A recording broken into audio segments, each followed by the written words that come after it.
নমস্কার, Levi's dream কিচেনে তৈরি হচ্ছে মজার জালিদার নাস্তা রেসিপি। এই রেসিপিটা তৈরি করতে কোনো কিন্তু তেল লাগবে না, আর রেসিপিটা তৈরি করা কিন্তু খুবই সোজা। তার সাথে থাকছে কোকোনাট চাটনি। মিক্সির বাটির মধ্যে দিয়ে দিচ্ছি 1 কাপ সুজি, হাফ কাপ সুজি চিড়ে ভালো করে মিহি করে পেস্ট করে নেব। পেস্ট হয়ে গেছে, এখন একটি কাঁচের বাটির মধ্যে ঢেলে রাখছি। অ্যাড করছি স্বাদ অনুযায়ী চিনি, স্বাদ অনুসারে নুন, আর দিয়ে দিচ্ছি 1/4 কাপ টক দই। এখানে আমি মোট 2 বাটি জল ব্যবহার করব, যেহেতু আমি এখানে 1 বাটি সুজি দিয়েছি, পরিমাণে 1 কাপ।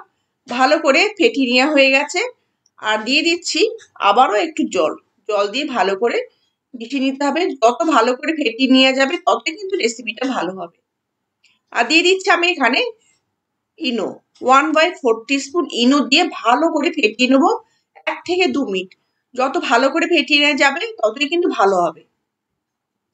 ফেটিয়ে নেওয়া হয়ে গেছে, দেখে বুঝতে পারছেন মিশ্রণটা আমি কেমন রেখেছি। আপনারাও কিন্তু এরকম ভাবে রাখবেন, খুব পাতলা করবেন না, খুব গাঢ় করবেন না, মিডিয়াম রাখবেন। আর এখন ফ্রাই প্যানের মধ্যে দিয়ে দিচ্ছি ব্যাটার দিয়ে দিয়েছি। আর গ্যাসের আঁচটি অবশ্যই কিন্তু এখানে মিডিয়াম ফ্লেমে রেখেই রেসিপিটা তৈরি করবেন। এই রেসিপিটা 2 থেকে 3 মিনিটের মধ্যে কিন্তু হয়ে যায়। 2 থেকে 3 মিনিটের মধ্যে কিন্তু আমার একটা জালিদার অ্যাপাম তৈরি হয়ে গেছে। এই রেসিপিটা কিন্তু কোনো তেল ব্যবহার করব না, বিনা তেলে কিন্তু রেসিপিটা হয়ে যাবে।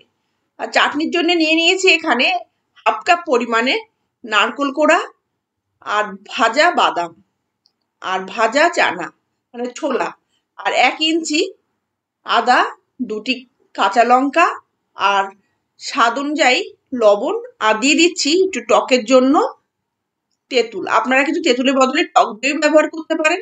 জল দিয়ে ভালো করে মিহি করে পেস্ট করে নিয়েছি। চাটনিটা কিন্তু খুব পাতলা রাখবেন না, তাহলে কিন্তু খেতে একদমই ভালো লাগবে না। মিডিয়াম রাখবেন, তাহলে কিন্তু খেতে খুব ভালো লাগবে। আর তড়কা করার জন্য নিয়ে নিচ্ছি রিফাইন্ড অয়েল, 1 টিস্পুন সরিষার দানা, 2টি কাশ্মীরি রেড চিলি, আনিয়ে নিচ্ছি বেশ কয়েকটা কারি পাতা। কারি পাতা দেওয়ার সময় একটু সাবধানে করবেন, কেননা কারি পাতাটা তেলে পড়লে ছিটে আসে।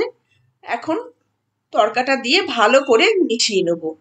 নারকেলের চাটনির সাথে ইডলি, ধোসা, দই বড়ার সাথে কিন্তু খেতে খুবই ভালো লাগে, তাই একটু ঝটপট বানিয়ে নিয়েছি। আপনারা চাইলে যদি আপনারা কোকোনাট চাটনি না তৈরি করতে পারেন, টমেটো সস দিয়েও খেতে পারেন, কিন্তু কোকোনাট চাটনির সাথে খেলে খুবই ভালো লাগে।